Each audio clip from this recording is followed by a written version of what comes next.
Bueno, como ya se había dicho, la materia es psicología pastoral. Yo soy el licenciado Salas. eh, Soy psicólogo clínico y también soy psicólogo, y también soy licenciado en teología.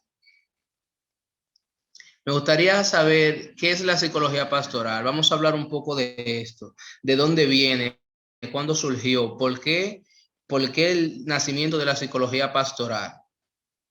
¿En qué momentos? Dice que en el siglo XX, pero ¿qué pasaba en el siglo XX? ¿Qué había? O sea, ¿por qué ese realce de la psicología en siglo XX? Y si solamente ahí fue que hubo psicología dentro del ámbito eclesiástico.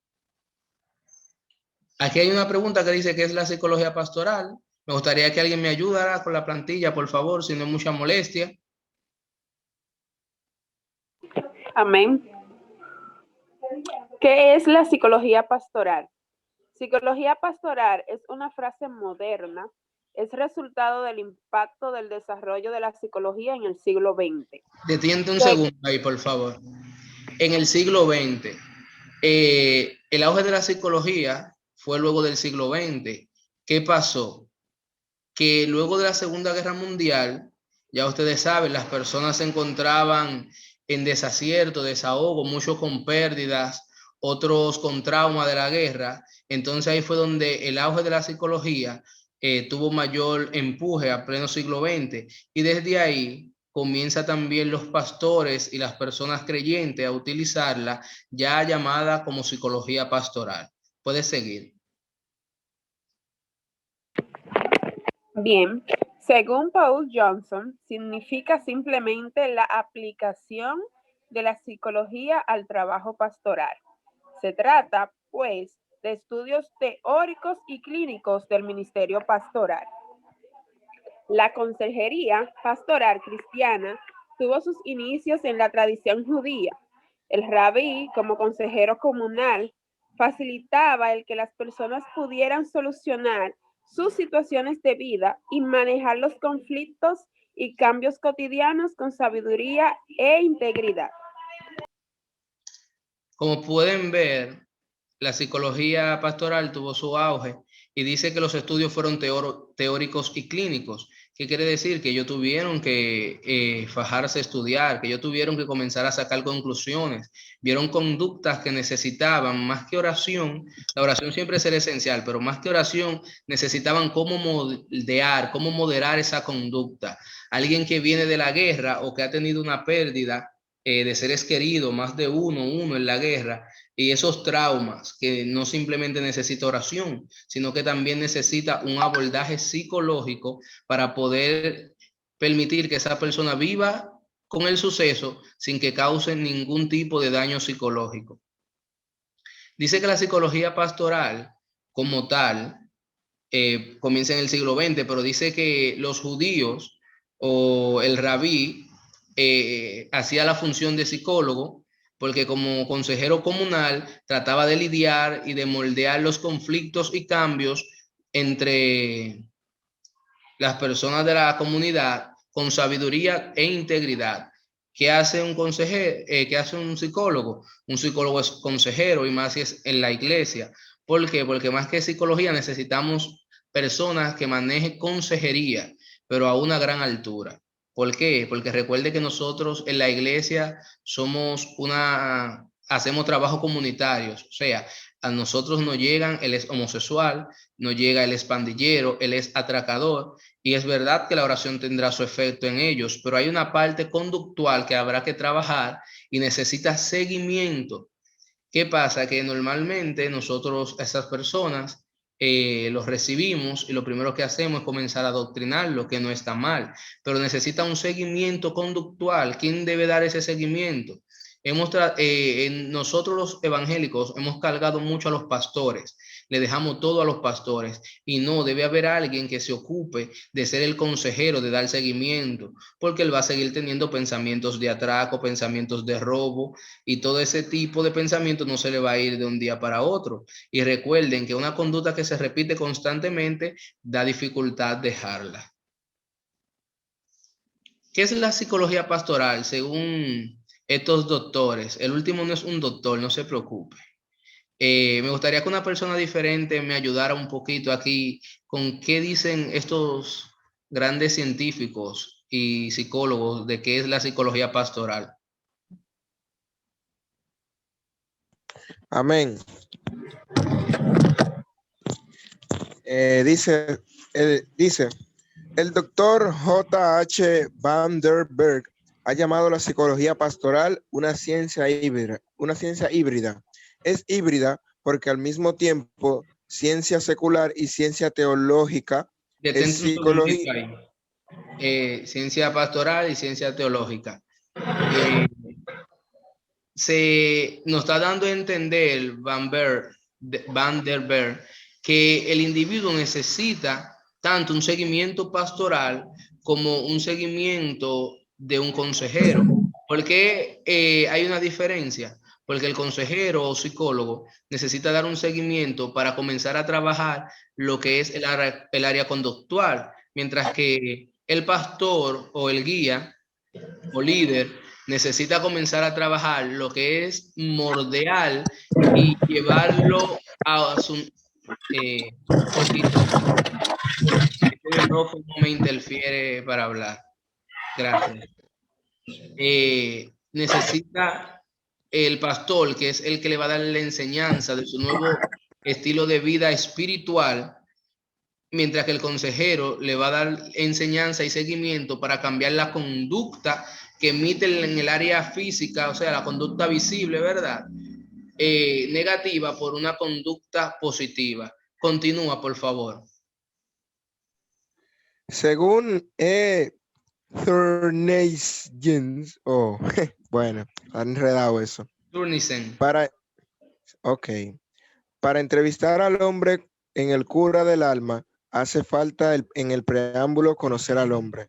La cura del alma se servirá pues de la psicología como una ciencia auxiliar que permita explicar la naturaleza interior del hombre y adquirir su conocimiento. Para el licenciado Reiner Salas, es la unión de dos ciencias que buscan la sanidad del hombre en su totalidad. Los tres están en la misma línea. El último, me gusta más la del último, ¿verdad? Los tres están en la misma línea. Y si pueden ver lo que dice Turnisen, él dice que para poder buscar una razón de la conducta que emite y no decir es un demonio, es un espíritu, se necesita algo para crear el equilibrio. ¿Y qué más que una ciencia que estudie la conducta humana? Entonces él se basa en la conducta humana para la cura del alma. ¿Entiende? Véase ya esto como algo desde el punto de vista físico. Yo lo que resumo que es la unión de dos ciencias que buscan la sanidad del hombre en su totalidad. ¿Por qué? La teología como tal, viéndose de una perspectiva, lo que busca es que el hombre pueda conocer a su creador, pueda tener una sanidad interior, porque todo lo que nosotros reflejamos en el exterior es lo que nosotros tenemos en el interior, o sea, a través de conducta. No podemos mostrar quizás nuestros pensamientos que salgan y floten, pero sí puedo manifestar una conducta X por situaciones de mi vida que afectan una parte de mí. Aquí hay propulsores de la psicología pastoral, son dos. Uno de ellos es Oscar Fisher, que en Europa, y Anton Boyce en Estados Unidos. Dice que Fisher fue discípulo de Freud. Permítame decirle que Freud fue uno de los máximos exponentes de la psicología y que su aporte fue el pináculo para todo lo que es terapia. Freud es el padre del psicoanálisis y fue el maestro de Oscar Fisher. ¿Qué quiere decir esto? Que la psicología pastoral comenzó justamente en el siglo XX. O sea, nosotros no somos tan atrasados. Lo que pasa fue que en un momento en la historia nos desligamos y vimos la psicología como algo prácticamente diabólico, pero la psicología lo que dice, lo que hace es predecir nuestra conducta por situaciones internas que manifestamos, ¿verdad? Sea rechazo, odio, ira, enojo, todo esto se refleja en nuestra conducta. Entonces creo que más ha sido eso lo que ha sacado la psicología de lo que es el entorno eclesiástico. Freud, permítame decirle que fue judío, aunque nunca se ligó mucho con nada que tuviera que ver con religión, incluso algunos lo consideran que fue un ateo de lo más prominente, pero no puede negar que fue judío y que hizo un gran aporte que hoy podemos utilizar en lo que es el área eclesiástica. Ahora yo le voy a hacer una pregunta, me gustaría escuchar por lo menos 3 respuestas. ¿Qué es lo primero que debería saber y manejar como pastor, líder o psicólogo? Recuerde que vamos a trabajar con las personas. Los 3 trabajan con personas, el pastor, el líder y el psicólogo. ¿Qué es lo primero que debería manejar o saber?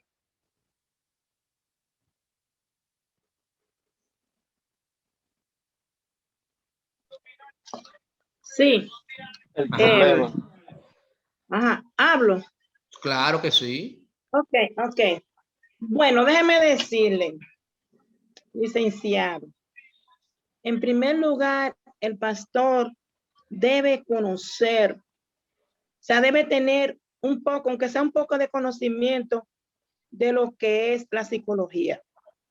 Usted decía ahorita que hay personas que dicen que la psicología como que no, que eso son asuntos como que no vienen al caso para la iglesia. O sea, algunos lo han dicho hasta que eso es de Satanás. Hay personas que inclusive tienen gente, psicólogos, terapeutas en la iglesia y casi no lo usan. No, que lo que pasa es que los psicólogos han venido a cambiar la cosa. Antes uno le daba su petacazo, su cocotazo a los muchachos y estaba bien, uno crió bien y ahora dice que no se le puede dar golpe a los muchachos y vienen con cosas, usted sabe que no es real, porque ahora una persona que estudie psicología, que maneje la psicoterapia, el psicoanálisis, que maneje lo que es los temperamentos, la personalidad de la persona, pues va a estar más preparado también Claro para la que consejería, sí. para la consejería. Y yo digo que cada pastor debía tener mínimo que sea un diplomado en psicología, porque generalmente lo que se acostumbra es para aconsejar, mira, usted tiene que hacer esto, pero no se sienta a escucharte. Exacto, se Pero dan no, muchas instrucciones. pero no lo culpabilizamos porque en realidad es por desconocimiento.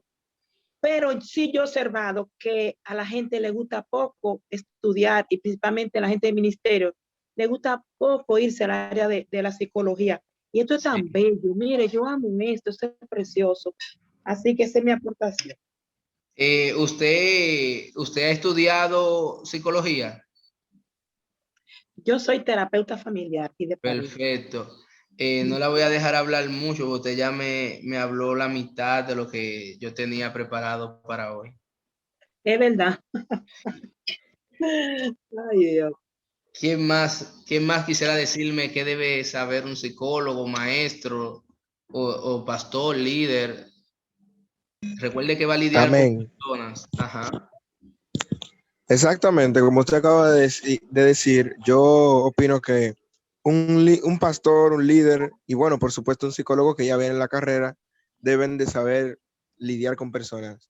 A pesar de que suena muy redundante, la verdad es que eso es lo principal. Tú tienes que tener el carácter y el conocimiento para tú saber de qué forma tú aconsejar a una persona, porque también no es nada más aconsejar, es dar un consejo bueno, dar un consejo que realmente edifique, dar un consejo con fundamento. Entonces, esas son cosas que se hacen con conocimiento. Tú no le puedes dar a alguien algo que tú no tienes.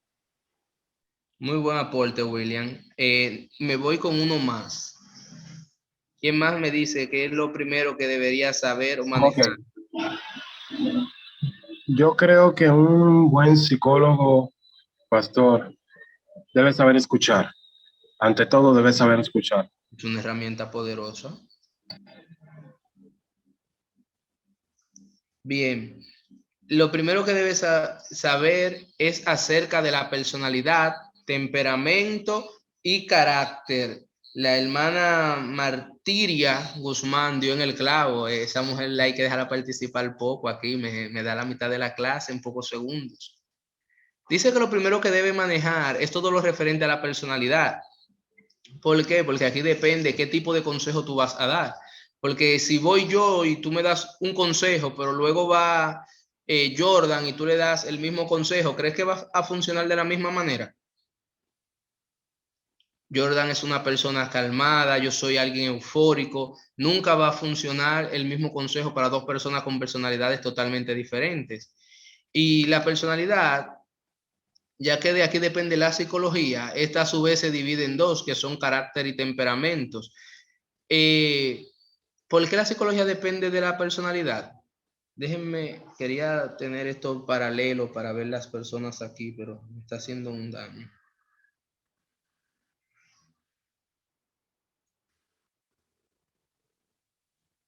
¿Por qué la personalidad? Porque la psicología se encarga de la conducta humana, de estudiar la conducta humana.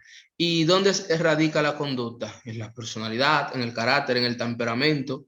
Si no es eso, entonces no habría forma de nosotros poder estudiar, identificar los acontecimientos y poder hacer predicciones de futuros acontecimientos de acuerdo a los temperamentos, carácter y personalidad. Todos los seres humanos tenemos una personalidad diferente totalmente. Nadie tiene una personalidad, puede que sea parecida, pero nunca jamás será igual. El carácter es el yo, es la forma, no voy a abundar mucho porque más adelante le voy a dar detalles de cada uno de ellos. Es el yo verdadero, en otras palabras, es quien soy en realidad. Es como reacciono constantemente. Por eso cuando una persona reacciona con madurez, nosotros decimos, wow, esa persona tiene un carácter maduro, ¿verdad? Aun si nosotros manejar los términos con todo el pie, nosotros podemos hacer referencias como esas. Y los temperamentos son los que terminan de definir las personas. Podemos tener los mismos temperamentos, sepa esto, ya que estos se dividen en 4. Voy a hablar solo de 4 para no hacer abundancia, pero esto hace un juego de combinación, un temperamento con el otro. La personalidad. Dice que es un constructo psicológico. ¿Qué es un constructo? Es algo que no está diseñado en un plano visible, sino que se encuentra en nuestra mente. La personalidad se encuentra totalmente en nuestra mente. Se manifiesta a través de nuestra conducta, pero nosotros no podemos manejarla ni mostrarla. Incluso la personalidad es tan compleja que da dificultad uno poder definir la personalidad de alguien. Pero hay rasgos que te llevan a identificar parte de la personalidad, que se refiere a un conjunto dinámico de características psíquicas de una persona, a la organización interior que determina que los individuos actúen de manera diferente ante determinadas circunstancias. El concepto puede definirse también como el patrón de actitudes, pensamientos, sentimientos y repertorio. La personalidad va a influir mucho de nuestra forma de crianza, va a influir mucho de nuestro medio ambiente en el cual nosotros estemos. La personalidad es más un mecanismo de formación continua que los demás. ¿Por qué que los demás? Por lo siguiente, veamos. El carácter es cómo reaccionamos comúnmente frente a una situación y esto depende de cómo nosotros veamos el estilo de vida. Esto depende mucho de cómo nos vean los demás también. Es fácil nosotros poder maquillar nuestro carácter y nuestra personalidad muchas veces para agradar a alguien, para encajar en un grupo, pero hay algo que aunque nosotros tratemos de maquillar, nunca en la vida en momentos de crisis será maquillado, y es el temperamento. Nosotros cuando nos dicen que somos bondadosos, generosos, es simplemente el carácter que pueden observar en nosotros, no nuestra personalidad. Recuerde que la personalidad es muy amplia y solo se pueden ver rasgos de ello. Los temperamentos, que es lo que vamos a hacer más énfasis, con esto se pueden nacer. Y recuerde que nosotros tenemos 4 abuelos, 2 maternos y 2 paternos, y dependiendo de ellos probablemente surge nuestro temperamento, quizás el más predominante de ellos, pero también da la casualidad que esos temperamentos se van moldeando según el estilo de vida que nosotros llevemos. Todo va a influir siempre del medio ambiente. Todo siempre influye en el medio ambiente, recuerde. Pero esto no quiere decir que se va a centrar solo en el ambiente. Nosotros traemos parte de ello. Es la manera natural con que un ser humano interactúa con el entorno. Puede ser hereditario y no influye en factores externos. Pero también dice que influye el ambiente y que ocupa la habilidad para adaptarse el estado de ánimo. En los temperamentos, vamos a ver desde qué tiempo se habla de ellos. Se habla desde más de 400 años antes de Cristo. Hipócrates, muchos lo conocen como médico, el juramento hipocrático, que necesitamos enseñar otra vez en nuestro país. Pero es de cuidar el individuo 100%. ¿Por qué Hipócrates decidió hacer el juramento hipocrático?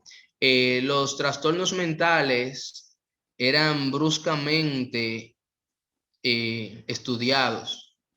Se creían que eran demonios, las personas eran expuestas al frío extremo, al fuego, se le abría el cráneo y un sinnúmero de barbaries que fue lo que llevó a Hipócrates, iluminado, diría yo, ¿verdad? Por el Señor, dijo, no, espérate, la gente son pacientes, hay que darle un trato número 1. Y él dividió los temperamentos en 4. ¿Cuáles son? Flemático, melancólico, sanguíneo y colérico. ¿Alguno que no sea la hermana que ya estudió, me puede decir algo de los temperamentos? O sea, ¿alguno ha escuchado de los temperamentos?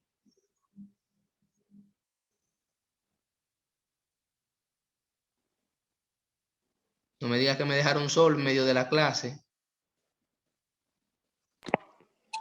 Sí, yo he escuchado acerca de estos tipos de temperamento, pero si les soy sincera, no puedo distinguir o conceptualizar uno del otro, pero sí he escuchado de los tipos de temperamento. Perfecto.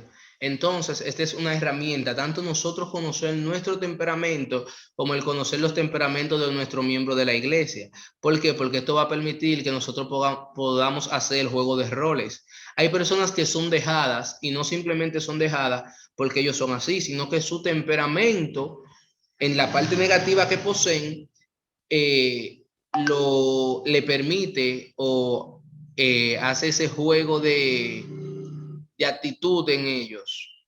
Llamémosle a esto conducta, ¿verdad? Emiten una especie de conducta en ellos. Y en los temperamentos hay vivaces, activos, tristes y lentos. Y vamos con el sanguíneo. El sanguíneo es el temperamento cálido, campante, vivaz y que goza de vida. El mundo sale ganando con la gente sanguínea, jovial y agradable.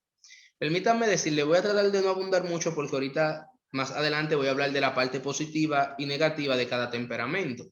Entonces, permítame decirle que el sanguíneo es el que siempre busca el chiste.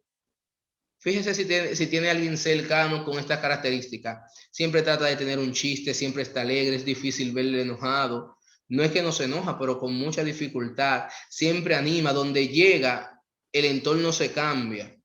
Estas personas generalmente tienen muchos amigos. Pueden estar enojados, por ejemplo, en la casa, pero si salen al parque, ellos no reflejan ese enojo en el parque, sino que inmediatamente ellos cambian por completo y vuelven a su estado de vivez, de alegría. Ese es el sanguíneo. Yo sé que usted se va a identificar con el suyo, no tiene que decirlo, tranquilo. El colérico es el temperamento fogoso, el genio vivo, el práctico. El de recia voluntad, no necesita ser estimulado por los que los rodean, sino que por el contrario, él lo estimula a los demás con su interminable dosis de ideas, planes y ambiciones. El colérico siempre está en movimiento, no se detiene. El colérico siempre está activo. El colérico es alguien encendido, con cierta agresividad en lo que hace, lo hace con mucha energía. Las personas coléricas casi siempre son líderes, son gente que van delante, porque ellos siempre son competitivos, no en una competencia, digamos, para dañar a otros, sino que ellos compiten continuamente para motivación. Ellos no necesitan que nadie los guíe, que le diga, mira, es por aquí. Ellos siempre tienen su idea, siempre saben cómo hacer las cosas. El melancólico Es el más exquisito de los temperamentos porque es un perfeccionista, es analítico, con tendencia al autosacrificio. ¿Qué quiere decir autosacrificio? Siempre se deprime con frecuencia, siempre se pone como el menos, como el más vulnerable y emocionalmente hipersensible. Nadie como él para apreciar las artes. Los melancólicos normalmente son artistas, son pintores, son personas que se envuelven en el medio artístico, ya, no solo de cantar, sino en todo lo que tenga que ver con arte. Y tenemos por último el flemático. Es pasivo y tranquilo, de muy pocas veces se irrita. No le importa cuál sea la circunstancia y él ve solamente cuando se somete a altísimas temperaturas y por ello rara vez explota, dando rienda suelta a su enojo o a su alegría. Por el contrario, ejerce un severo control sobre sus emociones. Es difícil ver al flemático enojado, triste, feliz, porque el flemático siempre está pausado. El flemático es el tipo de persona, no sé si conocen a alguien así. Aquí en el país hay un comediante de esa índole, pero no recuerdo el nombre. Es como Carlos, pero se me fue el apellido. Él hace un chiste que todo el mundo muere de risa y él se queda y como que no ha dicho nada. El flemático tiende mucho a hacer eso, o sea, es una persona que no da a entender, no muestra mucho lo que son sus emociones, pero esto no quiere decir que no estén ahí, siempre están ahí. ¿Alguno hasta ahora tiene alguna pregunta, duda, aporte? Yo tengo una pregunta. Ajá. Hay personas que pueden tener diferentes, o sea, pueden ser mixtos. Sí, pero muy difícil 50-50, sino casi todos son 80-20, 60-40. Uno siempre predomina sobre el otro de los temperamentos.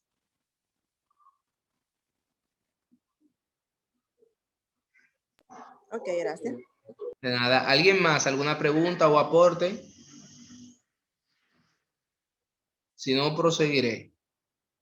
Pues seguimos. La parte positiva y las debilidades de los temperamentos. Todos tienen sus altas y sus bajas y por eso lo vamos a estudiar, para poder compensar donde tenemos bajas y seguir fortaleciendo las partes positivas. El sanguíneo, ¿quién me ayuda acá con la parte positiva del sanguíneo, por favor? Quiero integrarlo ya, Ok, me están dejando solo. estoy leyendo. Sí, parte positiva. Los sanguíneos viven en el presente, fácilmente olvidan el pasado, de modo que de su ingenio se vea empañado por los recuerdos de angustias y desilusiones. Disfruta de la compañía de otras personas y comparte sus alegrías y dolores. Le preocupa que alguien no se divierta en una fiesta y hace todo lo posible para integrarlo al grupo. Un segundo ahí, antes de hablar de sus debilidades. Volvemos con el sanguíneo. Es alguien vivaz, es alguien que le interesa que los demás estén activos, contentos, que se muevan. El sanguíneo es alguien que no se pierde, no toma tiempo pensando en algo que lo detenga. Él siempre está en movimiento, necesita hacer reír a los demás, se siente incómodo cuando alguien no se está divirtiendo. Esto nos da a entender a nosotros que la parte positiva del sanguíneo es de un líder. Esto es como que cuando, por ejemplo, usted ve a alguien en la iglesia, está desanimado y usted se le acerca, pero eso no quiere decir por esto sea sanguíneo, sino es un reflejo de lo que pasa con el sanguíneo. Y dice, pero ven acá, hay alguien triste. No, aquí todo el mundo tiene que gozar, vámonos. Vamos a dejar la tristeza, el dolor, vamos a estar siempre en movimiento continuo. El sanguíneo es una persona que trata siempre de que las cosas no le afecten, no toma nada a pecho. Incluso hay ocasiones en las que el sanguíneo olvida rápidamente cualquier ofensa que lo pueda lastimar, simplemente para seguir en sus movimientos. Por favor, continúa con las debilidades.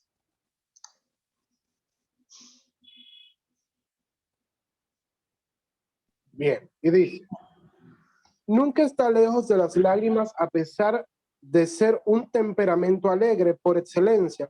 De todos los temperamentos, el sanguíneo es el que más problema tiene con la lujuria. Siendo emocionalmente receptivo, es tentado más fácilmente que los otros. Constituye un peligro su disposición a vivir en el presente, ya que piensa más en la tentación inmediata que en su hogar donde le guarda a su esposa e hijos. Él es indisciplinado, el sanguíneo.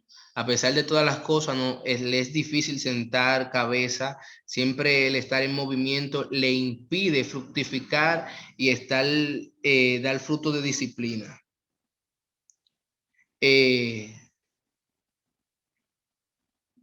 Como dijo él, como leía hace un segundo, es el que más problema tiene con la lujuria. ¿Por qué? Porque es una persona que no da a entender lo que le pasa. Siempre las lágrimas están de lejos, él se mantiene al margen de todas las cosas, pero entonces en sus debilidades, al no ser una persona que te va a hablar de lo que le está pasando, no tiene cómo lidiar con ellas. Este es uno de los problemas más fuertes que posee el sanguíneo, pero no quiere decir que no pueda solucionarse. Esto que permite que podamos trabajar nosotros como líderes, reconocer si somos sanguíneos, que tenemos una dificultad o una debilidad que deberíamos erradicar, porque como cristianos que somos, sería una herramienta que utilizaría Satanás para mantenernos siempre apagados, cabizbajos o en pecado. Quisiera que alguien viniera conmigo con el colérico. Sé que a muchos no les va a gustar esto. Amén. Positivo. Es un individuo disciplinado y con una fuerte tendencia hacia una autodeterminación. Confía en su capacidad, tiene una fuerza tendencia al liderazgo. Por su vigorosa voluntad tiende a dominar el grupo, juzga con buen criterio a los demás y es rápido y audaz en emergencia. La adversidad no lo desalienta, todo lo contrario, le abre el apetito dándole una mayor determinación para lograr su objetivo. Gracias. Como podemos ver, el colérico es una persona competitiva, no lo desaniman los obstáculos, es alguien fuerte, es alguien que siempre está dispuesto al liderazgo, actúa con rapidez en emergencias, es una persona disciplinada, él se autodisciplina. El colérico no necesita que nadie le brinde disciplina porque él cree tanto en su potencial que él mismo va formando sus fortalezas, pero sus debilidades arruinan muchas de sus fortalezas. ¿Puedes proseguir, por favor?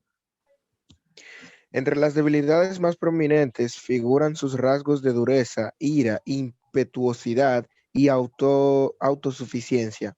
Puede tornarse violentamente iracundo y luego volcar su rabia sobre los objetos de su desagrado. Atesora rencor por largo tiempo. Es famoso por su espíritu vengativo y es capaz de llegar a cualquier extremo para desquitarse de quien le ha cometido una injusticia.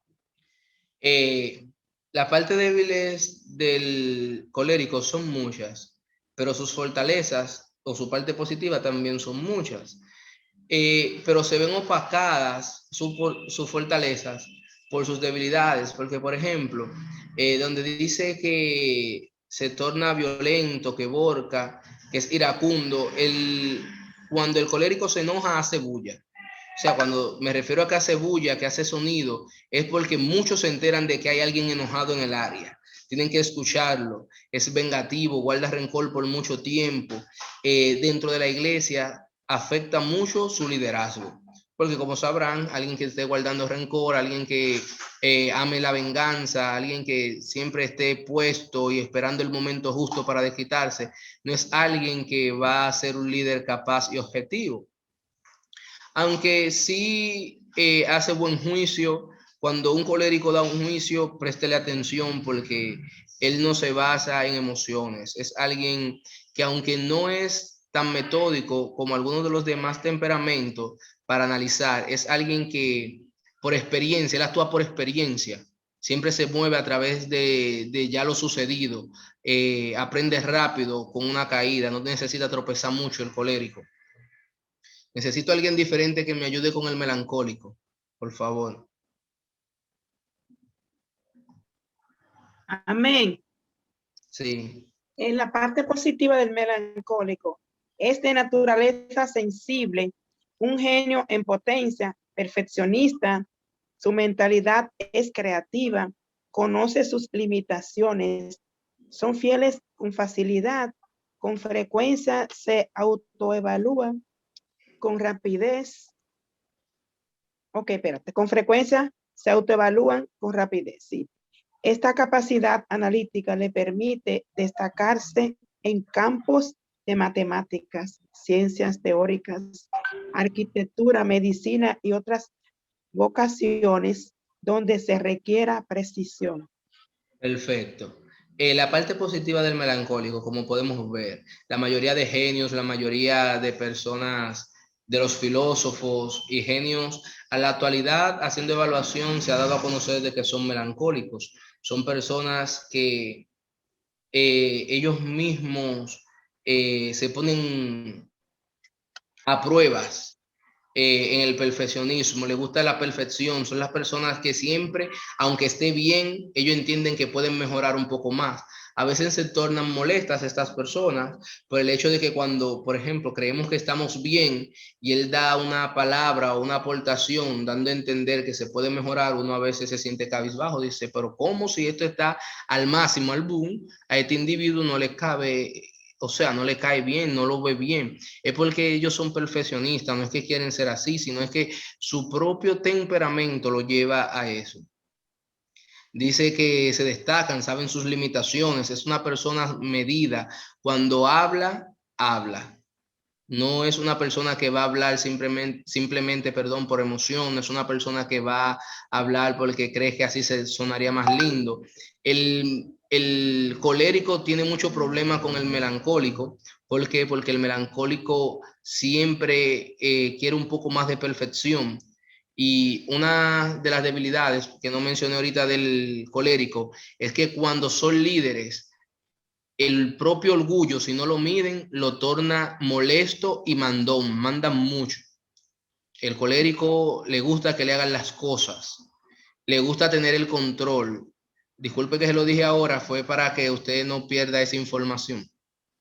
Le gusta tener el control. Cuando el colérico no puede tener el control, explota. Todo el mundo tiene que enterarse, maldice, alta voz, pelea. Yo sé que ya usted está poniendo 2 o 3 personas ahí en el área de los coléricos. Eh, Cuando él entiende que las cosas salen de todo su control, se vuelve un caos. Déjeme volver al colérico para poder hablar de él, porque fue que en este momento vino. El colérico le da brega convertirse en su edad adulta y aún luego de convertirse le da muchísima dificultad poder confiar en Dios porque él cree en su propia capacidad. El colérico forma una autosuficiencia, entonces cuando llega a la iglesia le da mucha dificultad poder lidiar entre su capacidad y el rendir esa capacidad a Dios. Entonces siempre tiene muchos choques contra Dios o contra lo que es la fe.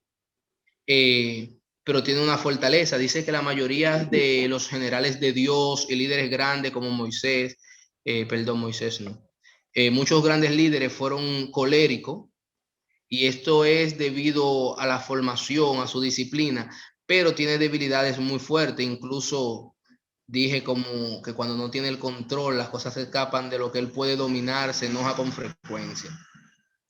Volvemos con el melancólico, y discúlpeme. Vamos a la debilidad. Sí, la debilidad, por favor. Ajá. Algo que me gustó que usted dijo, profe, es que estas personas coléricas tienen a veces cierto problema para someterse como a las reglas y a lo que demanda la iglesia, porque saben tanto. Entonces, por eso es que el pastor tiene que tener estos tipos de conocimientos. Claro, porque para poder lidiar. Exacto, si no conoce a la persona, lo que entonces, sabe que lo van a tildar de malo, una persona incómoda de tratar, una persona prepotente, demandante, pero la persona que tenemos conocimiento de lo que es la psicología y conocemos a la persona más de cerca, cuando usted ve a un ser humano, usted no lo evalúa a través de su persona así. Eso es tan hermoso, ¿verdad? Porque todo tiene un porqué. Es tanto así, profe, que hasta usted verá a una gente, como le digo, comprando hasta en la tienda con unos esposos, con unos niños. Claro. Usted puede saber Uno comienza a hacer una evaluación. Sí, porque eso la gente no actúa porque quiere, como usted dice, pero sí, tenemos debilidades, pero fortaleza. Y las fortalezas nos Voy a dar un ayudan. ejemplo, disculpe, voy a dar un ejemplo, le voy a dejar que prosiga. Un ejemplo, por ejemplo, el pastor dice algo incómodo, como aquí hay gente irrespetuosa y no se Ajá, somete. El otro día ajá, dije algo y todos se enojaron y eso ajá, aquí no se va a tolerar. El ajá, flemático se queda tranquilo, el melancólico quizá diga dos o tres cosas porque no se piensa quedar callado, pero el colérico ajá. se va a parar, o todo el mundo tiene que sentirlo o se va a ir. Es Exactamente. explosivo, es explosivo. La mayoría de predicadores que tenemos en nuestras iglesias son coléricos, son Sí, explosivos. pastor. Sí, claro, sí, sí. Pero utilizan su parte positivas, pero sí necesitan un consejero que comience a trabajar las partes negativas, porque simplemente no es cuando uno está predicando, cuando está dentro de la iglesia, porque la parte negativa de el más explosivo y el que más daño le hace a la iglesia es el colérico, porque explota de maneras graves. O sea, cuando yo digo explota, es porque no le importa estar en la tienda y que sepan que es cristiano evangélico. Si alguien le pisó y no le pidió disculpa, habrá un sinnúmero de malas palabras, de palabras decompuestas, porque él entiende que la cosa tiene que estar dentro del control y del margen que él entiende. Ayúdeme leyendo las debilidades, por favor, de melancólico. Sí, amén. Debilidades es el más egocéntrico de todos los temperamentos. Con frecuencia se siente ofendido o insultado. No perdona y busca la venganza. Es pesimista. Con frecuencia sufre desilusión. Es crítico. Tiende a ser inflexible. Cambios de humor con frecuencia. Tiende a escapar de la realidad y a soñar despierto. No es explosivo como el colérico, pero sí que le dan las mismas iras. Se enoja a gran altura, pero se queda callado. El colérico no se queda callado. ¿Qué pasa con el melancólico?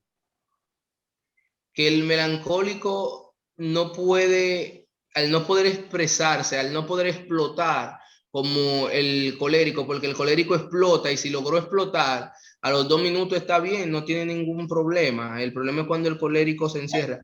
Pero el melancólico tiende a ser bipolar, no simplemente por ser melancólico, sino porque comienza a manejar dos tipos de actitudes. Por ejemplo, se levanta y hay momentos que es súper divertido, pareciera un sanguíneo, tiene un chiste, juega, está activo, pero tiene días en los que no hay quien pueda lidiar con él. Él sufre de ese cambio de ánimo con frecuencia. Entonces, cuando nosotros sabemos que una persona sufre de esos grandes cambios con frecuencia, nosotros debemos aprender a manejarlo. ¿Qué pasa con los melancólicos? Que cuando se someten a Dios son grandes adoradores, son gente muy fieles. El melancólico es fiel. El melancólico es una persona que guarda secreto. Es una persona que no importa lo que le digan de ti, si él sabe que tú le dijiste algo, él no lo va a decir. Oye, el melancólico es una persona que, como diríamos, daría la vida por los amigos, es fiel en todo el sentido de la palabra, a pesar de todas sus debilidades. El flemático. ¿Quién me ayuda con el flemático? Debemos avanzar un poquito, que ya casi le toca a nuestra hermana pasar la lista. Amén, amén. El flemático, algo positivo, es sereno y de buen humor. Sabe cuándo poder hablar. No se identifica mucho con las personas porque es objetivo en su juicio. Es eficiente y mantiene un alto nivel de exactitud y precisión. El flemático es esa persona que no habla mucho, pero que cuando va a hablar todo el mundo le tiene miedo. El flemático dice las cosas claras y como son, no la masquilla, no tiene temor. Él prefiere no tener ningún amigo y no hablar con las personas, pero es objetivo. El flemático siempre es analítico, está analizando para dar un juicio que valga la pena. Ahora sí, hábleme de las debilidades. No se va a hablar de lo evangélico, se va a hablar de las debilidades del flemático. Amén. Es lento y ocioso. A menudo se comporta como si arrastra los pies porque se ofende que lo hayan estimulado a la acción contra su voluntad, y por eso lo hace con la mayor lentitud posible. Es egoísta, se opone tercamente a todo tipo de cambio, quiere hacer cosas pero sin pagar el precio. Estamos hablando de los evangélicos, hermano, estamos hablando del flemático, por favor. No predique ese pedazo en la iglesia. Miren, el flemático no le gusta que le digan cómo hacer las cosas. El flemático le gusta que lo dejen tranquilo en su esquina, que nadie se moleste con él, que nadie se meta con él no se va a meter con nadie. Cuando las personas comienzan a decirle lo que tienen que hacer, lo hace de mala gana. No sé si usted ha tenido oportunidad de tener personas de esa magnitud que lo hace tan lento, esperando que usted le diga, no, deje esa cosa así, por favor. Tú estás tan lento que me vas a irritar, por favor, déjalo y vete. Entonces, eso es una debilidad del flemático, porque a la hora de trabajar, él quiere ganar como el colérico, que se disciplina, ordena su lugar y trabaja muy bien, pero sin hacer lo que hace el colérico. Le gusta estar tranquilo, recotarse, usar el celular en el trabajo. Estoy poniendo algo para que me entiendan un poquito más. Entonces, cuando nosotros vemos esas acciones, nos da a entender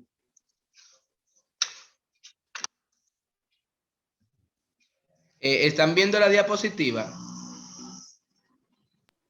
Sí. Okay. No, lo que pasa es que me apareció algo en la pantalla y pensé que se había dejado de ver. Entonces, él lo que hace es hacerlo de mala gana en todo el sentido de la palabra. Cuando ya usted sabe que tiene un miembro o que usted como líder es flemático, tiene una área a trabajar, no simplemente para la salvación, sino recuerde que nosotros somos una iglesia que quiere llevar a la gente a la salvación, pero necesita trabajar por la parte, mire, el individuo, yo sé que no he acabado ninguna de las oraciones que he empezado, pero es que quiero buscar la palabra más eficiente posible. Los individuos somos unos entes biopsicosocial y espiritual. Somos biológicos, somos psicológicos y somos sociales. Eso no se puede quitar ninguna de las tres.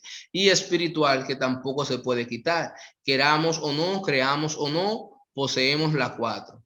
Entonces nos hemos enfocado mucho en la espiritual y las otras tres que son bien importantes porque nosotros lidiamos es con personas, seres humanos, no con espíritu ni con los espíritus de las personas, sino con ellos en carne, ¿verdad? Entonces hemos dejado de aprender estas herramientas. Pero gracias damos a Dios y al hermano y al maestro Jordan que trajo este curso taller para dar herramientas a líderes, pastores, evangelistas que sepan cómo lidiar. Hay personas que van a aprender y van a acercarse a Dios por el mensaje poderoso y hay otros que se van a acercar por el trato. Por ejemplo, un flemático, desde que esté en la iglesia, usted le dice, pase adelante para hacer una oración. Ese ya hace rato que ya ese no tiene ni fe ni acción. Dura media hora en el camino y pregunta yo, el que está atrás, sabiendo que a él, porque no le gusta que lo muevan mucho. Entonces, cuando uno ve esa actitud, le dice, quédese ahí, varón, voy a orar por ustedes de ese lugar. Son cosas que uno va aprendiendo en el camino. El tema que vamos a abrir a continuación, ya Harold me ha dicho, yo soy el primer psicólogo en defender la vida en el Congreso Nacional. Fui invitado a una asamblea de pastores, luego de hablar me invitaron al Congreso. Por lo siguiente, quise traer este tema, porque en un momento nos lo van a vender como nos vendieron la ideología de género. No la quisimos aceptar, pero nos la pusieron en las películas, en las series, nos pusieron los homosexuales en todos los medios, incluso en los dibujos animados, de modo que ya todo lo que consumimos tiene un homosexual o una lesbiana.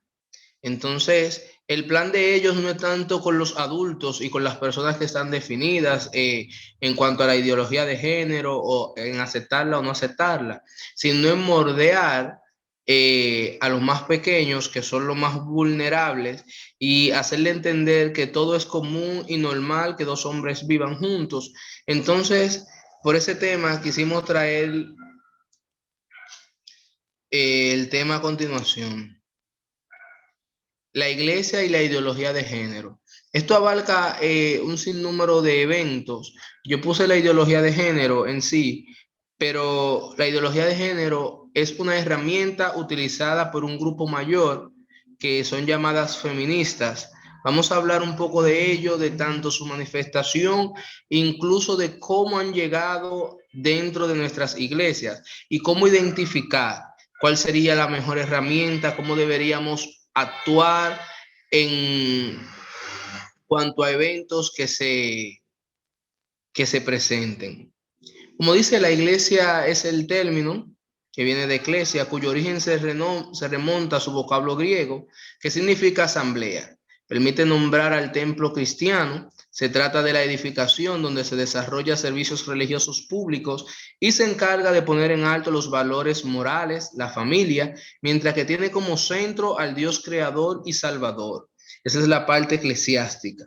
Y la ideología de género es una alma simplista y potente. Según ellos, es una cosmovisión elaborada por la Academia Lesbianas y Feministas Radicales, que sostiene que el género no tiene nada que ver con las diferencias biológicas entre hombres y mujeres, que puede ser elegido a voluntad. Donde trabajo actualmente, han diseñado unas plantillas que ponen sexo asignado al nacer y ponen género. O sea, tú puedes sentirte como quieras sentirte, pero tengo que ponerte también el sexo asignado al nacer. O sea, que tú te dieron un sexo, pero no tiene que ver con tu género. Esa ha sido la confusión de que decimos que hay simplemente dos géneros. No, hay dos sexos. Ellos han elaborado un sinnúmero, creo, de 118 géneros hasta la actualidad. Una barbarie. Agustín Laje, politólogo, filósofo y autor del libro La Nueva Izquierda. Digo filósofo porque estudió filosofía. Él dice que la ideología de género es un conjunto de ideas anticientíficas, nada que ver con la ciencia, que son propósitos políticos autoritarios, desarraigan la sexualidad humana de su naturaleza y explican monopólicamente por la cultura. Dice que según el contexto manejado por los LGBT y su grupo de apoyo, ha diferenciado el sexo, poniendo sexo asignado al nacer, esa parte es mi aporte, y el género, que es lo que la persona escoge dependiendo de cuál sea su preferencia sexual. Eso debería también de encajar en nuestro estado económico, ¿verdad? Yo soy pobre, pero yo me siento rico. Pero bueno, solo lo pusieron en lo cuanto a lo sexual. Porque él dice que es un sinnúmero de ideas anticientíficas. Porque ellos no son basados en la ciencia para hablar en cuanto a esto. Sí quisieron basarse en la ciencia unas cuantas veces, pero todas sus teorías y supuestas teorías cayeron. ¿Por qué cayeron? Porque realmente no hay nada que avale. Incluso el ganador del premio Nobel por el genoma humano dice que mientras estudiaba no encontró el gen gay. Entonces ellos, viendo esto, tuvieron que desertar todo lo que tenía que ver con ideología de género. Y por eso Agustín Laje dice que es anticientífico. ¿Qué entonces utilizaron ellos para poder darle fuerza a su movimiento y que no se cayera? Utilizaron todos los medios, utilizaron una palabra que es llamada discriminación, por yo no aceptar que me vendan algo. Es como que yo venga a venderte una tierra y porque tú no la quieres yo te diga que es discriminación. Eso no tiene que ver una cosa con la otra. Ahora, discriminación es yo denigrarte por quien eres, por si eres negro, por si eres blanco, pero que yo no esté de acuerdo con tu estilo de vida no hace que yo te discrimine, que yo no esté de acuerdo con un atracador no hace que yo le tenga discriminación. Simplemente no estoy de acuerdo con algo que se sale del marco natural. ¿Verdad que sí? Me dejaron solo, wow. Amén. Amén, amén, amén. Aquí. Excelente explicación, maestro. Gracias. La nueva guerra, patriarcado versus matriarcado. Han querido dividir a la familia utilizando términos como patriarcado y matriarcado. El patriarcado es el sistema opresor que menosprecia y pone a las mujeres en servidumbre. El matriarcado es el sistema salvador de la mujer que quiere resarcir el puesto de la mujer. ¿Qué hace esto? Que haya una disputa entre el patriarcado y el matriarcado. Pero eso en sí, el patriarcado es solo un sistema o es un diseño elaborado por las mismas feministas, las que dirigen el matriarcado, porque el hombre nunca se ha presentado como el patriarcado, ni ha vendido eso. Sí hubo un momento de historia en el cual a la mujer se le dio un puesto inferior, ¿verdad que sí? Y no quitamos eso, y sabemos que fue algo muy mal hecho, pero eso no quiere decir que se sigue oprimiendo. Incluso hoy en día tenemos las mismas oportunidades, todos, por ejemplo, al estudiar, al educarnos. Incluso cuando yo estudié en la universidad, habían en el único lugar donde había más hombres que mujeres fue en la licenciatura de teología, porque la mayoría eran muchos pastores. Y aún así había casi competencia entre la cantidad de los sexos, entre varón y hembra. Pero este sistema dice que la mujer es menospreciada, que es vulnerable, cuando la mujer tiene toda la libertad y expresión al igual que el hombre. Y vuelvo y digo, sí, al pasado, históricamente la mujer fue maltratada, pero ya todo eso ha tratado de quitarse para no poner en riesgo a la mujer. Incluso todas las leyes a favor de la mujer fueron diseñadas por hombres. Dice aquí que luego de que Dios en el Génesis creara al hombre y la mujer para convivir juntos y ser de ayuda mutua, pero en el siglo XIX, en el siglo XX nace el feminismo, lo que más adelante se convierte en la contrincante más grande de la unidad familiar. ¿Por qué pongo que es la contrincante más grande de la unidad familiar? Por el siguiente tema. El feminismo, la máxima expresión de la mujer. Las feministas están luchando y debatiendo. Estoy hablando de este tema porque como líderes les corresponde conocer el tema. Como líderes les corresponde educar a sus miembros. Como líderes les corresponde educar a su familia. Como líder necesita manejar este tema que está mucho más fuerte de lo que usted considera. Cuando ya en el Congreso Nacional ha habido debates en cuanto a esto, es porque la aprobación de las 3 causales está a la vuelta de la esquina. Pero no podemos dejar de hacer nuestro trabajo, que es luchar por la vida hasta la muerte, ¿verdad? Nosotros necesitamos luchar y hablar y explicar y ser voceros de la vida, sin importar qué. ¿Por qué pongo que el feminismo es la máxima expresión de la mujer? Porque ellas han tomado y se han atribuido esa posición. Ellas dicen que sí. Y cuando hablo del feminismo dentro de la mujer, ¿quién ha escuchado en su iglesia la palabra empoderado o empoderada? Amén. Esa palabra fue diseñada por las mujeres feministas. Incluso para un lenguaje inclusivo que le fue denegado, como en vez de decir todos, para no mencionar todos porque suena masculino, es decir todes. O sea, no le da género ni le da sexo a la expresión, porque todos pueden haber hembras y varones, ¿verdad? Entonces ellas se sienten ofendidas con esa expresión. Por eso la vicepresidenta, usted vio que a los pocos días de tomar su posición de vicepresidenta, hizo un comunicado con un lenguaje inclusivo, poniendo todes. Aquí vemos el derecho a la vida es inviolable desde la concepción hasta la muerte. No podrá establecerse, pronunciarse ni aplicarse en ningún caso la pena de muerte. Eso se encuentra en el artículo 38 de nuestra ley. A pesar de este artículo, el feminismo exige como derecho a la mujer el poder abortar. Con la excusa de la joven que tiene la pancarta atrás que dice mi cuerpo es mío. No de tus miradas, ni de tu lascivia, ni de nada por el estilo, y estamos claros de que su cuerpo es de ella. Ahora, En el momento que hay una concepción, ya no es un cuerpo de una madre, hay un cuerpo adicional. Y Agustín Laje dice lo siguiente: de la madre depende no ser madre, sino ser madre de un hijo vivo o de un hijo muerto, porque en el momento que hay una concepción, ya la mujer automáticamente se vuelve madre. Que ellos alegan que por el cuerpo ser de ellos tienen derecho a abortar, mientras que nosotros tenemos un sinnúmero de herramientas. Número uno, para prevenir el embarazo. Tenemos esos medicamentos que se facilitan, wow, acaban de escapárseme el nombre, en las boticas públicas y los Anticonceptivos. anticonceptivos, gracias. Anticonceptivos.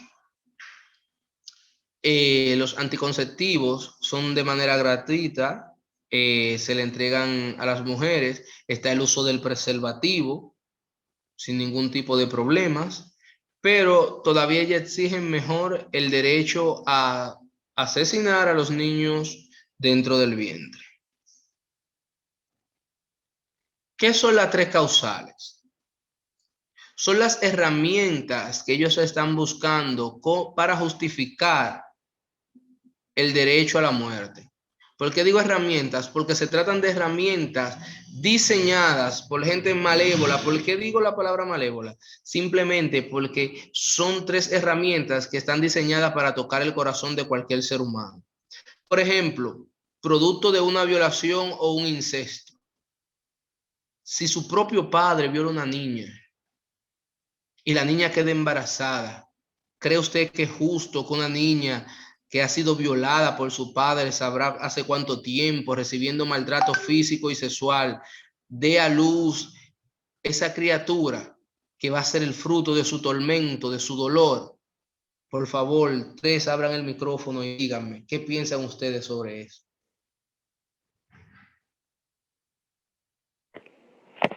Amén, maestro. Sí, sin lugar a duda, eso es un plan malévolo. ¿Por qué? Porque están provocando los sentimientos de las personas que son responsables de aprobar las leyes. O sea, ellos quieren ver el punto trágico del asunto para entonces decir que es permitido o que no se ve tan mal como uno lo ve. Yo lo Y que digo acusar la conciencia. Repita la pregunta. Y acusar la conciencia. Por ejemplo, una madre que muere porque se encuentra en peligro de muerte y murió porque no se le practicó un aborto, dicen, y la dejaron morir, son culpables de asesinato. Pero luego le voy a dar un detalle de por qué ocurren situaciones como esa, pero continúe. Sí, que le iba a decir, maestro, que yo lo que nunca he visto en estas manifestaciones, que quienes sean las que se estén pronunciando acerca del aborto sean niñas abusadas o sean este tipo de personas que hayan pasado por este tipo de problemas. No, son las mujeres normales las que quieren llevar una vida deliberada y quieren, por ende, que no se le ponga restricción a esa vida deliberada que ellas quieren llevar. Y por eso han formulado estas tres causales como una propuesta a algo que se ve muy sensato, pero que en realidad detrás lo que tiene es un plan malévolo, como usted dijo. Perfecto. Incluso me tomé la molestia antes de ir, cuando me invitaron a la presentación de las tres causales a los pastores de San Pedro de Macorís, de leer varias páginas de las feministas, las cuales dicen que, déjeme ver si no lo toco adelante, pero entonces daré rienda suelta a esto. Bueno, parece que no lo toco. Entonces ellos lo que buscan, ellos dicen que el aborto inducido no causa ningún síntoma post-aborto, o sea, tu vida va a seguir totalmente normal, tú no vas a tener ninguna queja, todo será normal, eso es cuestión solamente de decidir. Mientras que estudios no hechos por cristianos, sino por grandes psicólogos, incluso le puedo mandar un resumen que hice hace unos días de una página para que lo puedan leer. Dice que ellos, según los estudios que hicieron, tienen tendencia a la drogadicción, a la homosexualidad, repudian al médico que le practicó el aborto, comienzan a odiar a los hombres y a creer que no pueden volver a salir embarazadas, sienten culpabilidad, desarrollan diferentes trastornos mentales, ansiedad, depresión. Entonces, yo acabo de mencionar 10 cosas que se generan a través de un aborto inducido, mientras que las feministas dicen que no causa nada. O sea, la ley de Newton de que una acción trae una reacción sería una tontería en cuanto a las feministas. O sea, a ella no le causa nada inducirse un aborto y todo queda normal. Entonces, solamente por esa causa debería de hacerse un estudio a las feministas de ver cuál es su nivel de salud mental, de que pueden inducirse un aborto y seguir con su vida totalmente normal. ¿Puede hablar, maestro Jordan? Sí, maestro, tengo una pregunta compuesta y antes de dar la opinión, está muy bueno el tema, realmente. La pregunta es la siguiente. Usted acabó de mencionar, citó a Agustín, brillante, muy brillante, qué pena que sea católico moderno y que no sea de nosotros. También, Sí. también usted habló acerca de un papel que va a desempeñar. ¿Dónde usted mencionó? ¿Dónde dijo, si no me equivoco? En En el Congreso Nacional. Congreso, exactamente. Y a raíz de lo que usted acaba de mencionar y también de Agustín, me llama la atención de que tuvimos que traer a un, que no está nada mal, a un católico, que tampoco está nada mal, a que No. quiera defendernos para acá. O sea, entonces mi pregunta es la siguiente. ¿Cuál debe ser el rol de la iglesia ante esta agenda masiva? ¿Cuál debe ser el rol de la iglesia? ¿Quedarnos a orar o tener una respuesta científica? Porque no es científica, como usted mencionó, no es Claro. científica para nada. Entonces, ¿qué debe hacer la iglesia? ¿Quedarse atrincherada en oración? O sea, ¿cuál es qué usted nos recomienda a nosotros? Porque, como usted mencionó, vuelvo y repito, no es científico ni es lógico. Entonces, nosotros no tenemos un discurso científico ni lógico. En muchas marchas, pero personas como usted, por ejemplo, que usted no ha mencionado ni un texto bíblico brillante, porque no podemos ir al Congreso. Es pecado el aborto, por ejemplo.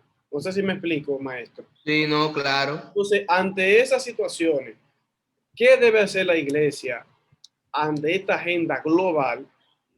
Mucho dinero detrás y diabólica, por supuesto. ¿Qué debe Sí. hacer la iglesia, maestro? La iglesia lo primero que tiene es que educarse. Y felicitamos a las personas que entraron y decidieron tomar psicología pastoral. ¿Por qué? Porque no hay educación en cuanto al tema. Te voy a decir algo, Jordan. No voy a mencionar el nombre de la persona para que no se vea como un rol político. Una persona que funge como diputada de esta ciudad, ella dijo algo el otro día, pero luego cuando tú buscas la información te das cuenta que es cierto. Ya la Iglesia Católica se presentó ante el Congreso y dio su desapruebo o desaprobó las 3 causales. Llevaron firmas tantos pastores de juventud dentro de la Iglesia Católica, como los padres, párrocos, firmas, creo que ascendían a 13,000 o algo más, las firmas llevadas por ellos en contra del aborto. Pregúntame, Jordan, ¿qué ha hecho la Iglesia Evangélica? ¿Qué ha hecho la iglesia evangélica, maestro? No ha hecho nada. Incluso tenemos un evangélico en una posición de alta jerarquía en cuanto al gobierno actual y ni siquiera se ha pronunciado. O sea, no ha dicho eso está bien, eso está mal.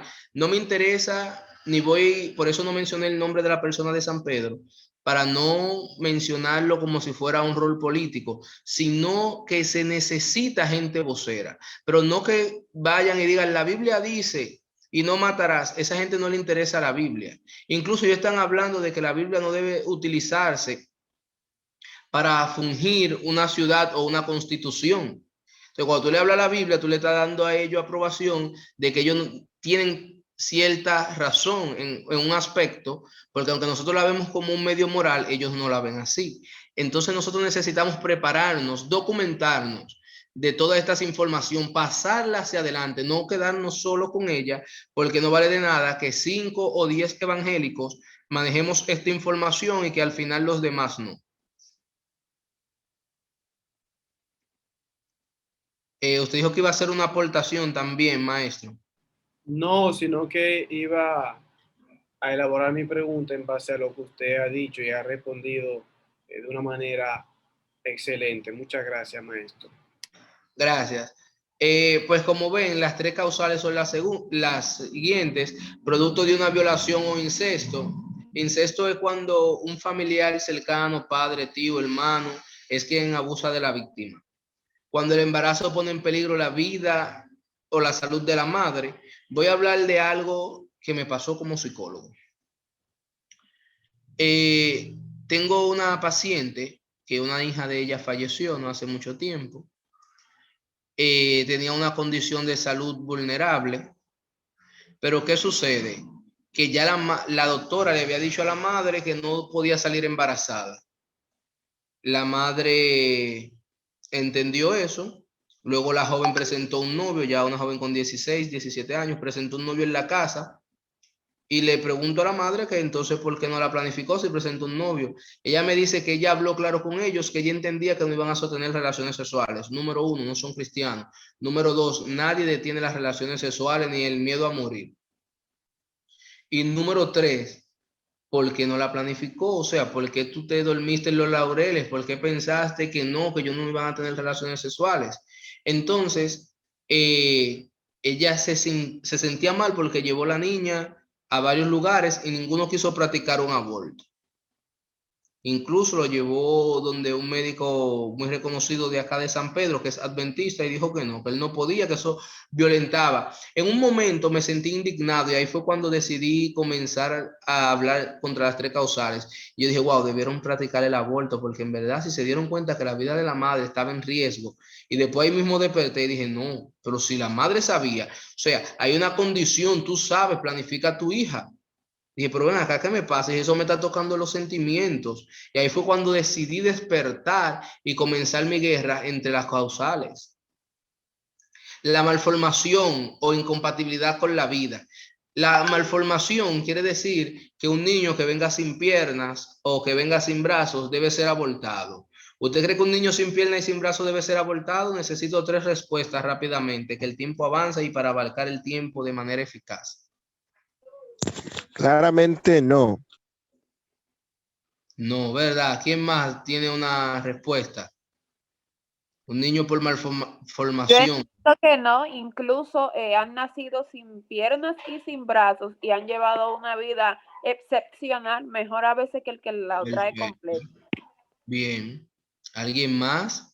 ¿Una persona más que me dé una respuesta? Dios le bendiga. Yo pienso que no y creo y que el por ciento de esa persona que acontece con las 3 causales es la mínima de las personas que tienen sexo liberal y que salen embarazados solamente porque quieren tener sexo y no quieren una protección o que aquellas protecciones que hay van en contra o de una religión o en contra de sus padres o en contra de X cosas, pero ahora en este tiempo está muy avanzado y hay que quitarse muchos tabúes y lo que hay que protegerse para que no acontezcan esas 3 causales y punto. Perfecto. No sé si alguien ha escuchado, ha visto a Nick Bullisi. Él hace lo mismo que hace Daniel Aviv. Él es un motivador. Él habla para motivar a otros. La diferencia es que Daniel Aviv tiene brazos y piernas. Nick Bullisi no tiene ni brazos ni piernas y es un motivador, hace a las personas llorar. Incluso él lo invitan a grandes lugares a dar conferencia en cuanto a motivación y la gente termina llorando, porque él dice que la mayor limitación que una persona puede tener está en la mente.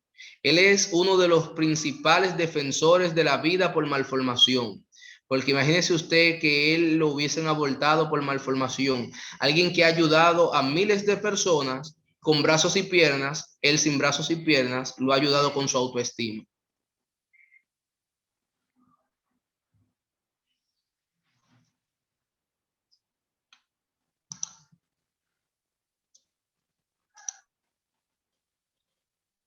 Aquí ya yo le había dado un preámbulo. ¿Cuál es el fin de las tres causales? Por favor, si alguien pudiera ayudarme acá. Bien, dice, se busca sensibilizar y moldear el pensamiento, al igual que como lo han estado haciendo con personajes LGBT, en todos los medios de entretenimiento, dejándonos ver y percibir su presencia constantemente, haciendo que incluso muchos de nuestros personajes favoritos sean personas atraídas por su mismo sexo. Los pro aborto quieren mostrarnos tres sucesos como sucesos donde hacemos empatía y con facilidad podríamos estar a favor de las tres causales o de alguna de ellas. Claro que sí. ¿Qué pasa? Que al principio se nos vendían los LGBT, no estuvimos de acuerdo, pero incluso comenzaron a ponerlas en series de Netflix con frecuencia, de modo que todas las series de Netflix tienen unos y dos, incluso matrimonios, incluso las series de superhéroes que nosotros vemos, hay con constancia actos lésbicos. Está entre ellas Flash, Flecha Verde, Leyendas del Mañana, y la mayoría de las series que he visto en Netflix o están en Netflix poseen relaciones y personajes LGBT. ¿Qué busca esto? Que con el tiempo sea algo normal, que las personas vean a los gays y lesbianas y ya no nos cause efecto ni estemos en contra de ellos. Que va a empezar con las tres causales, van a poner una niña, que fue una serie. Eso es yo haciendo un preámbulo de lo que viene. Yo tratando de dar una predicción como hacen las personas, los sociólogos, dan predicciones en cuanto a los eventos que hay en el momento y la conducta que lleva el pueblo. Ellos no utilizan la Biblia, ellos simplemente basado en la conducta de un pueblo X, ellos dan predicciones futuras de lo que va a acontecer. Yo mirando esto doy una predicción como ellos y digo que pronto van a venir series y películas donde el personaje central va a ser víctima de violación o de incesto, va a tener un niño, se va a encontrar luchando entre la vida y la muerte, va a ser tan vulnerable que incluso hasta lloremos cuando la veamos. Porque el plan es que nosotros nos comencemos a sentir identificados con los sucesos y comencemos a verlo como algo normal, porque el plan es jugar con nuestra mente. Ahora, una pregunta que yo hice en un panel fue, ¿quién va a monitorear que los abortos que sean inducidos serán necesariamente por las tres causales? ¿Quién lo va a monitorear? Porque al final lo van a monitorear ellos mismos. Entonces, ¿quién me dice a mí que que una persona no fue a abortar simplemente por el hecho de abortar? Porque incluso lo que ellos están exigiendo las feministas, porque pareciera como que nos quieren ver como incoherentes, tontos y locos, es que le den el derecho a abortar porque es su cuerpo, sin importar nada. Yo me embaracé, yo ahora no quiero estar embarazada, yo lo quiero abortar. Entonces ahora vienen y me dicen, no, te vamos a vender tres causales. Estas tres causales lo que quieren es que vean que hay momentos en los cuales la mujer debe abortar, pero ¿quién le dará seguimiento? ¿Quién le va a dar ese seguimiento a esos abortos que se van a inducir durante todo el año? Puede aportar, maestro Jordan. Es así como usted dice, y me uno a la causa, es decir, está preparado este país, para tener una organización de tal tamaño en la salud, en el sistema de salud pública y privada, y claro, las entidades internacionales, que usted sabe muy bien, maestro, Sí, para llevar a cabo tan gran escrutinio de saber cuándo es necesario aplicar el aborto por las 3 causales. Eso, pero si aquí tenemos ah, problemas con una gripe y aún así como quiera hacen los abortos por negocio que se sabe, esa es otra, Jordan. es increíble, maestro, tremendo. Se supone que si una persona que quiere abortar es capaz de encontrar el centro donde le van a realizar el aborto, ¿por qué entonces salud pública y los encargados de la salud y la vida de este país no pueden encontrar los médicos que hacen abortos inducidos? Exactamente, maestro. ¿Entiendes? Entonces, eso son cosas que nos hacen ver que aunque no se materialice ahora y aunque no peleemos, se van a dar eventos. William, tiene la palabra. Sí, en realidad, o sea, cuando algo no viene de Dios, es imposible que tenga una base sólida. En este caso, el otro día yo me encontré, iba por Facebook y vi una imagen de una persona, una mujer, alegando a favor del aborto, ella diciendo, no, mira, yo salí embarazada y yo tengo un hijo de 18 años y ningún provida me ayudó. O sea, provida se le llama a las personas como nosotros que Sí, estamos en contra del aborto. claro. Ella dice, ningún provida me ayudó a criar lo que sé yo, ok. Así que si ustedes quieren, ustedes pueden abortar en general. Y a mí me pareció como tan contradictorio y tan ilógico. O sea, tú me estás diciendo, yo salí embarazada y crié un hijo que ahora tiene 18 años. Y lo logré, pero tú no lo puedes lograr. O sea, si tú no quieres, Exacto. lo que hace es que tú lo desechas. Increíble. Es así. Y más fuerte aún es lo siguiente. Ellas dicen que no tiene daño a largo plazo ningún tipo de estos eventos. Entonces, ¿por qué entonces no los pares y los da en adopción? Porque este tema tiene que ver con la iglesia por 3 razones. Una, a la iglesia van seres humanos. 2, la iglesia es un ente que trabaja en la comunidad, donde están las personas vulnerables, las personas con más escasez. Y 3, esas personas salen embarazadas y van a necesitar que la iglesia intervenga. Pero la iglesia va a intervenir, como dije, en oración y quizá le haga caso a un pastor que le diga, mira, mi hija, no abortes, ten tu hijo. Pero si no te hace caso, ¿qué herramienta tú vas a utilizar? Ahí es donde entra la preparación, qué herramienta, cómo debemos abordar a esa joven que está pasando por crisis, por depresión, que ahora lo más grande que encuentra es, por ejemplo, una niña que ha sido violada, que está en depresión, no le importa su propia vida. ¿Usted cree que le importa la vida de un feto? No. Pero lo más grande es que en vez de encontrar personas que la apoyen y la ayuden, entonces encuentra un grupo de personas diciendo, no, ahora es necesario que tú abortes, sácate eso del vientre, porque eso te lo entró tu primo, tu vecino, te lo entró tu papá, o sea, te embarazó y es un embarazo no deseado. Pero se ha visto que la tasa de personas que luego de dar a luz a su hijo reducen en gran manera los trastornos mentales son los embarazos por causa de violación. No tienen una fuente que le dé valor a su comunicado. Todos sus comunicados se caen cuando enfrentan la ciencia. Todos caen. Porque la persona luego de salir embarazada, ahora, lo que sí nosotros necesitamos es, y discúlpame Jordan que voy a decir esto en este panel, la mayoría, un pastor dijo que en las iglesias no se ven eventualidades de aborto y cosas como esas. Y yo por poco me levanto y le digo que se equivoca, pero no quise hacerlo porque había muchos pastores, pero no está exenta la iglesia de que se practiquen abortos. Líderes que por guardar las apariencias se practica un aborto. Jovencitas que fueron maltratadas y violadas por un familiar cercano, se practica el aborto. Incluso el último libro que leí en cuanto a violaciones,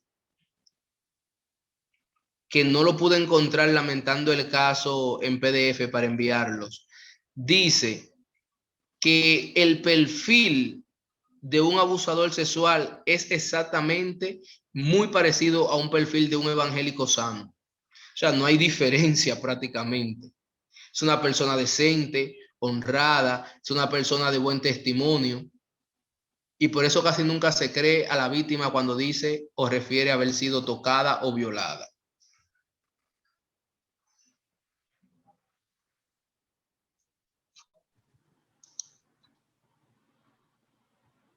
No quisiera entrar al duelo y al consuelo. Me voy a quedar con ustedes aquí. ¿Se quieren quedar conmigo aquí o quieren entrar al duelo y al consuelo? Vamos para adelante. Vamos. Sí, vamos allá. Claro. Duelo y consuelo. Aquí sí utilicé dos versos bíblicos. Dios ha mostrado ser un consolador a través de las escrituras. Pablo hace mención de ello en la segunda carta a los Corintios, capítulo 1, del verso 3 al 4. También Jesús hace mención en el famoso Sermón del Monte en Mateo, donde dice, habla del consolador, sin olvidar las veces que dijo, les enviaré al otro consolador, haciendo énfasis en el Espíritu Santo. Primero que nada, Dios es la fuente de misericordia y consuelo. Nosotros como seguidores de Jesús debemos aprender el arte de consolar, ya que será una tarea constante, porque siempre habrán pérdidas en nuestro alrededor, porque la iglesia tiene que saber que es una trabajadora social. Porque siempre estamos visitando los hogares, siempre estamos yendo donde hay necesidad, siempre nos encontramos en ese punto. Discúlpenme que no pregunté si habían preguntas para el tema anterior, todavía estamos aquí, si hay alguna pregunta o duda o alguna intervención.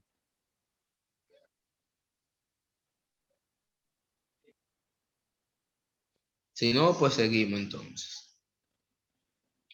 ¿Por qué la iglesia tiene que capacitarse? Porque, número uno, con frecuencia lo que sabemos decir es que si la persona era de manera correcta, se fue al cielo, si no, se fue al infierno. Oye, ese familiar no le interesa que tú le digas que si se fue al infierno, se fue para el cielo. Esa persona necesita que tú le consueles al que está vivo. Ya olvídate del que está muerto. El que está muerto, si vivió correctamente, será un salvo. Si no vivió honradamente, como dice la Escritura, no será salvo. Pero olvídate del que falleció. Ahora te toca trabajar con el que se encuentra vivo. El que se encuentra vivo va a pasar por un momento y circunstancias difíciles, y dentro de ellas él va a pasar por unos momentos en el cual va a necesitar la intervención de la iglesia o de un líder. ¿Cuáles son las etapas que vienen a continuación? Son 5. Esas son las etapas del duelo. Viene la negación, el no entender que su familiar murió, el no entender, no sé si muchos han visto cuando en velorios, mortorios, como le quiera llamar, la persona dice, no se lo lleven, él está vivo, me miró, me habló, yo no lo puedo creer todavía, yo no acepto esa muerte. Esa es la etapa de negación. Tiene un proceso. No le diga, no llore, cálmate. Esa persona no necesita ni no llorar ni no calmarse. Desahógate, llora, ven, estoy contigo. Necesitamos cambiar los mecanismos. Necesitamos dejar de dar un poco de verso bíblico en este lugar. Nadie entiende verso bíblico, créame. Cuando uno pierde un ser querido, uno lo único que entiende es estoy contigo, te apoyo. Por eso es que se dice con frecuencia, te acompaño en tus sentimientos, que el ser humano entienda que tú estuviste ahí en su momento de crisis, porque él no entiende que tú te llamas Juan ni Pedro, él está en un momento de dolor que lo ciega por completo. Está la etapa de negación, luego la etapa de ira, los pleitos, las peleas, el que extraña, el que no se controla, el que tú no puedes hablar con él sin que te dé un boche, como decimos dominicanamente, ¿verdad? Te hable mal. Entonces, esos son eventos que vienen cuando se encuentra una persona en duelo. Luego está la etapa de negociación. Si tú vuelves, mira, yo voy a cambiar. Cuando tú te fuiste estábamos guapos. Si tú vuelves ya yo no me voy a pelear contigo. Señor, si tú me lo devuelves ahora, yo soy capaz de servirte el resto de mi vida. Esas etapas no se dan de un día para otro. Téngalo en cuenta. Se ve como tan cortas las etapas, pero pueden durar años. Incluso 1 año, 5 años, dependiendo de qué tan rápido sane la persona. Incluso hay personas que tienen 10 años de haber perdido un ser querido y todavía no han cerrado el ciclo de la etapa del duelo. Luego llega la etapa de depresión. La etapa de depresión es donde realmente se necesita un gran empuje por parte del líder o de parte de las personas. ¿Por qué lo necesita con tanta urgencia? Por lo siguiente. Esta persona lo que necesita es que se le dé con mucha frecuencia seguimiento, ya que la depresión es una de las vías o de las etapas principales para las vías a lo que es el suicidio. Entonces, una persona que no esté pensando correctamente, que se encuentre en depresión, puede formar parte de los números o de la estadística del suicidio. Y por último, la etapa de aceptación, que es donde nosotros debemos llevar a las personas con estrategias diseñadas para ello. Y como le dije, tratemos en esos momentos de usar poco la Biblia, porque entonces lo que la persona dice o comenta es, pero si Dios está conmigo, ¿por qué entonces no salvó a mi hijo? Si Dios estaba conmigo, ¿por qué entonces no se quedó con mi hijo cuando fue ahogado? O cuando murió en ese accidente, o cuando me le dieron un tiro. ¿Entiendes? Por eso no se debe usar con frecuencia las palabras bíblicas, porque las personas lo que hacen es ofenderse contra Dios. Y necesitamos manejar eso hasta que la persona se encuentre en un estado mucho mejor emocionalmente para poder entonces hablarle de Dios, de que Dios le ama, de que Dios le espera. ¿Y cómo podemos ayudarla? He aquí algunas estrategias. Hable sobre la muerte del ser querido. Un micrófono se abrió. ¿Quiere decir algo?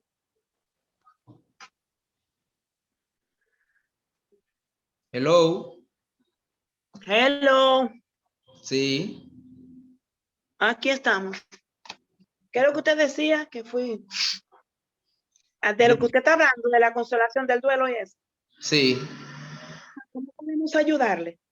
¿Eh? Pues, ¿cómo podemos ayudar, verdad? ¿Qué podemos? Sí. Si tiene algún aporte, idea o pregunta. Exactamente. Una de las cosas importantes es que nosotros tenemos que ser empáticos con ese tipo de personas.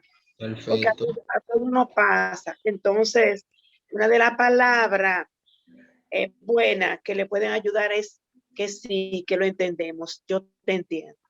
Yo te entiendo, sí. Puede llorar, no llore con desesperación, porque verdad, para hacer una crisis y eso, llora con entendimiento, pero llora, tienes que llorar, claro que sí. Yo te comprendo, es fuerte lo que está pasando, pero la gente a veces se acerca, ay no, mira que no llore más, y esto y lo otro, pero cállate, y qué sé yo qué, vienen consolando de esa manera, y no se puede consolar así. No. Algo que se debe de evitar es de sedar a la persona. Mire, es horrible sedar a la persona porque entonces no se le permite vivir su duelo y después va a ser más difícil recuperarse emocionalmente ese trance. Mire, llorando la gente no se muere. Discúlpeme, pero hay momentos en los cuales la persona entra en crisis que es necesario sedarlo por su propio bienestar, no ya porque no llore, que llore es algo normal y que cuando se despierte va a seguir llorando. Pero hay eventos, sacudidas, golpes, querer romper algo, querer pelear con otras personas que se dan en las etapas del duelo, que hay que sedarlo. He visto personas que comienzan a estrellar sillas, que quieren romper el ataúd, que quieren sacar a su familiar fallecido, y si no se seda, puede terminar herida. No, yo no me refiero a esa situación. Oh, perfecto. Sino a lo normal, que alegremente, generalmente a la persona mayor le gusta sedar porque está llorando, porque llora. No, claro, ya es una crisis histérica, sí, que realmente eso es por falta de autocontrol. Porque imagínense, yo soy enfermera y yo sé. Inclusive a veces lo llevan al médico, lo llevan a inyectarlo y simplemente con una intervención del médico no tiene ni siquiera que sedarse. Exacto. Porque la gente tiene que entender, ¿te entiendes? Que Hay médicos que entender. son tan empáticos que no necesitan ni siquiera intervención al final, las personas. Exactamente. Eso es así. Aquí hay algunas herramientas. Están diseñadas como para alguien que sufre un duelo, pero yo la voy a reinventar. Hable de la muerte. Invite a esa persona a que hable de la muerte de su ser querido. Haga lo que acepte sus sentimientos. Es normal estar triste, sí. Nadie está diseñado para perder a alguien que ama. Pero mira, ahora hay que cuidar a los que quedan aquí y tú eres una herramienta fundamental de esta familia. Exactamente. Motívelo a que ahora él necesita, no dentro de las etapas del duelo, sino en el transcurso. Mira, ahora tú tienes que ayudar a otros. Mira, tu mamá te necesita, tu papá, tu primo. O sea, alguien que se vea en una situación vulnerable, porque tú eres más fuerte. Recuerda los momentos divertidos que pasaste con esa persona. La vez que te llevó a andar, que te llevó a comerte un helado, que te sacó de la casa. Eso es lo que nos queda y hay que atesorarlo.